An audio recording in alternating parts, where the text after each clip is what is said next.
Picture this, a local amateur bike race on a sunny weekend. Suddenly, word spreads through the bunch that drug testers are waiting at the finish line and chaos ensues. Over 180 riders started the race, but only 52 crossed the finish line. Nearly 130 cyclists vanished mid-race rather than risk being tested. Shocking? Absolutely, but this isn't an isolated incident. This isn't the Tour de France, these are amateur master athletes we're talking about. Guys and girls in their 30s, 40s and 50s. We've come to expect doping scandals among pro cyclists who are chasing fame, fortune and contracts. But masters racers chasing plastic trophies and bragging rights? This is real and it does have real consequences. Today we're exposing how performance-enhancing drugs have infiltrated amateur ranks. The very people you might line up next to at a local race or a Gran Fondo. We'll look at the real cases from around the world to prove this isn't just urban legend. And we'll ask why. Why would a middle-aged cyclist risk their health, risk their professional reputation, and even in some cases jail time to win a race in front of, honestly, like a man and his dog? Stick around, because by the end we'll also talk about how clean riders and clubs can fight back against this scourge. Doping is... That's where I decided, man, I can't even watch cycling anymore. Greg LeMond had helped his team captain Bernard Hinault win a 5th Tour de France. You know, as somebody asked, what do you think of this victory? I said, it's unbelievable. I couldn't watch it. And I decided I couldn't go there because... To understand the scope of this problem, let's examine a couple of real-world doping busts among master cyclists. Andy Hastings, a British Masters national champion, caught using steroids. Hastings, 35 at the time, tested positive for 2 anabolic steroids at a UK time trial event. He just won the British Cycling Masters Road Race title in the 35 to 39 age category. UK anti-doping handed him a 4-year ban. The kicker? Hastings absurdly claimed that the steroids came from a borrowed needle he used at the gym when he was trying to inject B12. I'm not sure about that one. 4 years of suspension later, his name was scrubbed from the results forever. It's not always about failed tests. Sometimes the biggest red flag, it's running from the test. In 2017, 2 American Masters riders did exactly that. Dave Less, 56, outright refused to provide a sample after winning a cyclocross race in New York and received a 2-year ban, reduced from the usual 4-year ban after arbitration due to mitigating factors. But just weeks later, 57-year-old Craig Webb won his age group at Michigan's Bell Iceman Comet Challenge, one of the largest mountain bike races in the US, and he too refused to provide the doping control that was waiting for him at the finish line. Webb was hit with a full 4-year ban and both of the men were stripped of the results. And then there's Cale Leo Grande, perhaps the most notorious US case. Cale, a former domestic pro turned masters racer. Age 40, he won the prestigious Californian criterium Dana Point Grand Prix. That was in 2017, and he tested positive for a veritable cocktail of 7 banned substances. We're talking an insane medley. An estrogen blocker, 6 different anabolic and experimental drugs, including multiple SARMs, a growth hormone booster, and even an endurance drug called GW1516. Fun fact, GW1516 was so dangerous it was pulled from development after causing cancer in lab rats. Yes, he did indeed put that into his body. Leo Grande was a repeat offender. He'd already served bans years before, so this time USADA, well, they threw the book at him, an 8-year ban effectively ending his competitive days. He was stripped of all his wins and any results he'd earned. This case showed just how far an amateur was willing to go, essentially turning himself into a rolling science experiment just to beat his peers. These are just a few examples. For every high-profile case like these, there are many quieter bans you might never hear about unless you dig deep into the anti-doping agency reports. The point is, doping in amateur cycling, it's very real across different countries, ages and disciplines. Masters track racers, Masters roadies, cyclocross, mountain bike, none are immune. So why do Masters riders dope? Pressure? Ego? culture. Now this begs the $1 million, or should we say the plastic trophy dollar question, why? Why would a 40 or 50-year-old amateur who isn't making a living off the sport risk everything to cheat? What drives a middle-aged man in Lycra to dope, to win a club race in front of a handful of people? Well, there are a few key factors at play. The competitive drive and ego is huge. Many master cyclists are highly competitive by nature, often type A personalities, successful in their careers, or former athletes who hate losing. For some, being the local hero or national age group champion, it's a huge source of pride. Even if the audience is just friends or a couple of bored spectators, the glory of victory and personal accomplishment, it can become addictive. Think about the master racer archetype, the lawyer or doctor or business owner who trains at 5 a.m, has the best bike that money can buy, and wants to get to the top step of the podium on weekends.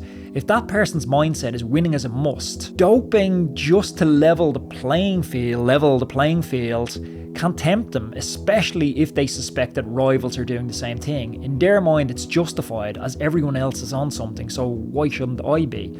This is the same warped rationale that fueled the 90s and early 2000s doping era in professional cycling, just without any of the paycheck or the glory. Ego clouds judgment, folks, and as absurd as it sounds, a Masters rider might covet an amateur title just as much as a pro cyclist wants to win an Olympic gold medal. I also think age is important. Masters athletes face the reality of aging. Our body slows down, VO2 max declines, recovery takes a little bit longer, you can't hit the wattage targets you used to be able to hit when you're 25, and that can be frustrating for someone who still has the hunger to improve, or at the very least doesn't want to slow down. Performance enhancing drugs, they promise the fountain of youth, faster recovery, increased muscle mass or endurance, weight loss. Many banned substances like testosterone, human growth hormone, EPO, they have legitimate medical use cases for deficiencies, and some Masters riders convince themselves they need these for health. Case in point, the 42-year-old Masters national champion Kenny Williams tested positive for DHEA, a steroid precursor, after winning his 2009 title, and claimed that he juiced only to regain fitness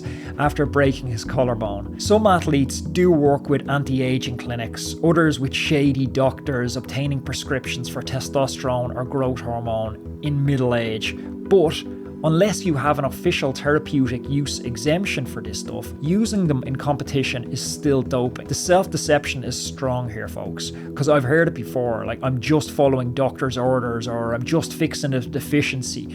That becomes a cover story, but in the end, it's about gaining an edge, and it is still doping. We're in an age now where access to these drugs is easier than ever. I've talked to Tyler Hamilton, Christian Van de Velde, Mike Barry on the podcast, and it was a shady, dirty thing back in the 90s. Now they're easier to obtain. The internet is awash with black market labs and peptide suppliers. Masters athletes also have a lot of disposable income a lot of the time to buy these fancy drugs. Unlike younger pro athletes who might be closely monitored, amateurs have very little out-of-competition testing. The perceived risk of getting caught is very low. In local races, testing is infrequent or in some cases totally non-existent. Masters riders got away with it for years until they were finally tested at bigger events, or because maybe someone turned state's evidence and tipped off the authorities. USADA's spokesman once pointed out that testing amateurs only happens when it's an effective use of resources. What do they mean by that? It means it mostly happens at higher level amateur events or upon receiving a credible tip. So the age group rider could reason, if I only dope at local races or I pick my spots, I'll never be tested. The Spanish race story we opened with underscores this. Those 130 riders quite clearly thought it was better to DNF that race than to pee in a cup and run the risk of being caught. They likely had been racing unchecked for a long time until surprise testing showed up one day. When you pair low testing probability with a high competitive drive, that's a dangerous combination. Masters athletes dope for many of the same reasons that professional athletes dope. To win, to be the best, to defy their limits, but with the added twist of age and personal pride in the mix. But they are literally risking their health and reputation for prizes like socks, vouchers for the local bike shop, and coffee beans. Like, what are they thinking? The rewards just do not justify the risks. There's no big contract or fame on the line, yet for these individuals involved, the internal reward does feel worth it.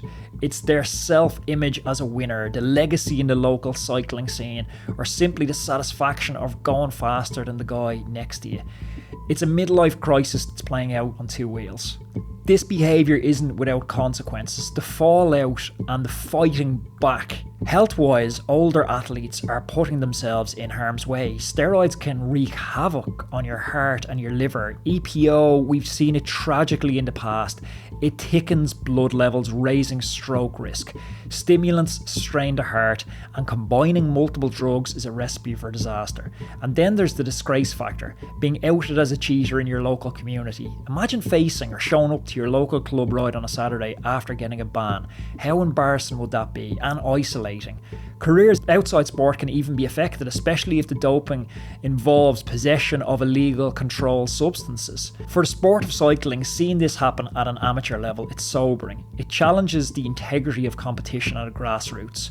If a newcomer shows up to a masters race and secretly half the bunch is doping, that newcomer is essentially competing in an uneven, unsafe competition without even knowing it. It risks driving clean athletes away. Why bother training hard at all? Why bother playing fair if the guy who keeps beating you is on a pharmacy's worth of assistance? Roadman, whether you're a weekend warrior or a world tour rider, the right tools can make all the difference. Enter 4i's Precision 3 Plus Powermeter, the latest innovation from 4i, designed to help you reach peak performance. The Precision 3 Plus Powermeter is a compact yet powerful unit. It weighs just 9 grams and it's packed with features that set it apart, including integration with Apple's Find My network, giving you the peace of mind by letting you track your power meter wherever it is. Plus, you've got up to 800 hours of battery life. We all know that accuracy is key, and 4i's delivers a groundbreaking plus or minus 1% accuracy thanks to their unique 3D strain gauge technology. For those seeking even more data, the Precision 3 Plus Pro Power Meter offers dual-sided power meter metrics, giving you detailed insights into pedaling efficiency, torque effectiveness, and left-right balance. 4i's offers versatile product options to suit your needs. Choose from ride-ready power meters with pre-installed units on Shimano cranks, or opt for factory-installed power meter where you send in your crankset for a custom installation. Ready to elevate your cycling game? Trust 4i's Precision 3 Plus Power Meter. Precision, performance, and peace of mind all in one. Learn more by visiting 4iiii.com. That's 4iiii.com. I'm going to put that in the description down below. There's a smaller scale echo of what pro cycling went through in its darkest days going on at the moment. So what can be done? What do we do to protect the integrity of amateur racing and keep it fun and fair to those who just love the sport? We need to start with cultural change, I think. Masters and amateur clubs need to foster a culture where honour and health are valued over victory and performances at all costs. Talking openly about the issue does help. When a doping bust happens, don't sweep it under the rug. Use it as a cautionary tale in the community. Many clean masters athletes say they race for camaraderie, for fitness, for personal challenge. That ethos should be celebrated. I think targeted testing also helps. While we can't expect every weekend amateur race to have anti-doping control, resources are limited. That's just not going to be possible. Smart targeted testing can make a big difference. The element of surprise is key though. We've seen how effective this can be. The Spanish Federation's unannounced test scared off 130 riders that day, or the Italian NAS police showed up to a Gran Fondo last year on the start line. If a racer knows that an amateur event, there is a non-zero chance of them being tested, it may give them pause before doping. Some high-profile amateur events have already started implemented testing. I know last week at Traca gravel race there was testing at Gran Fondo, New York, for instance. They also began testing a number of years back, both winners and random participants, and that's led to several high-profile EPO busts in the results, and that sends a loud message to cheaters that it won't be tolerated. Looking at the club level as well, there can be simple steps clubs can take. Clubs can require members when they sign up to the club to sign a pledge to race clean.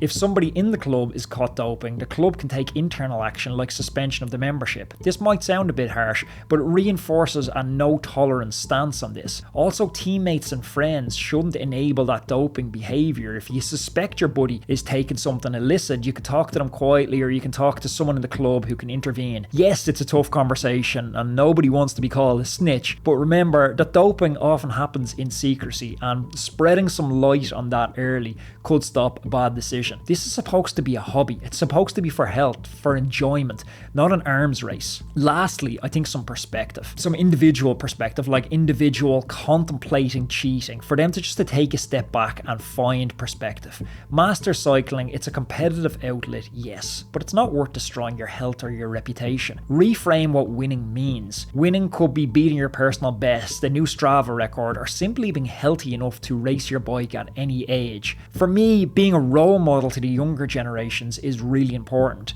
Serious masters riders need to remember why they fell in love with cycling in the first place. It likely wasn't to hang IV bags from your closet and microdose EPO on the sly. It was probably the freedom of the ride, the thrill of the competition, the friendship, the bike packing, the travel, the fitness. You don't need a striped jersey or a plastic trophy from a Masters Worlds to validate your cycling journey. If you really must chase that prestige, do it in the right way, because a tainted victory is just hollow. Tyler Hamilton said to me it was a prouder moment handing back his Olympic gold medal than it was winning the Olympic gold medal.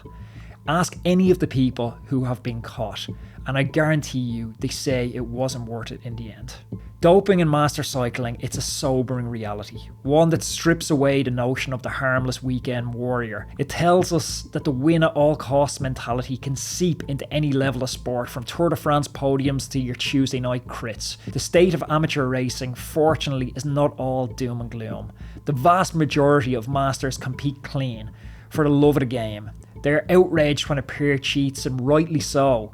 The silver lining is that each high-profile bust, it's sparked a conversation and reform.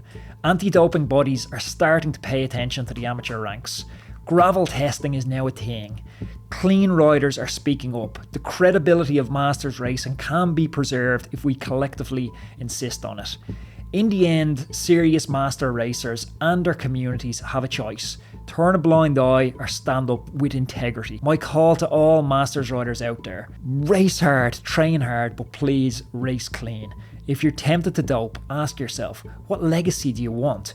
One of a disgraced cheat, or one of somebody who pushed their limits with honour? And for the clubs and race organisers, please continue to educate, continue to test when feasible, continue to create an environment where cheating just isn't worth it. Cycling is a beautiful sport. It gives us a second youth in masters competition. It lets us feel like pros for a day, pinning on numbers, travelling to races, wearing national champions jerseys, and maybe even a rainbow jersey in your age category.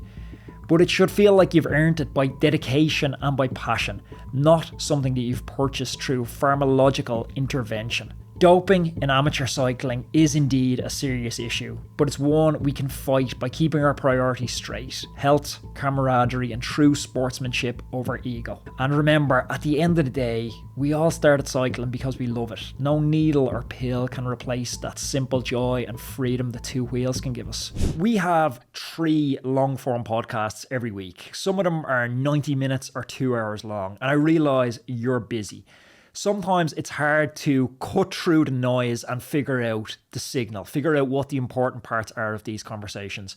So I've taken your feedback, and once a week I'm delivering to your inbox a newsletter called The Saturday Spin. It's a 4-minute read or less, and it's going to break down the very best thing I've learned on the podcast this week. So it's insights from the biggest names in the World Tour, physiologists, sports psychologists, and coaches. It's completely free to sign up to the newsletter. All you have to do is go to roadmancycling.com, stick in your email address, and once a week on a Saturday morning, I will deliver the Saturday Spin newsletter direct to your inbox. The link is down below. Go sign up. Thanks for watching, folks, and if you enjoyed this deep dive, please take a moment to check out this video up here. I know you're going to love it. Also, if you check out the description down below, I've built a number of free resources, including a tire pressure calculator, all totally free. You can access that with the link down below. And take 1 second to subscribe to the channel up here. See you next day.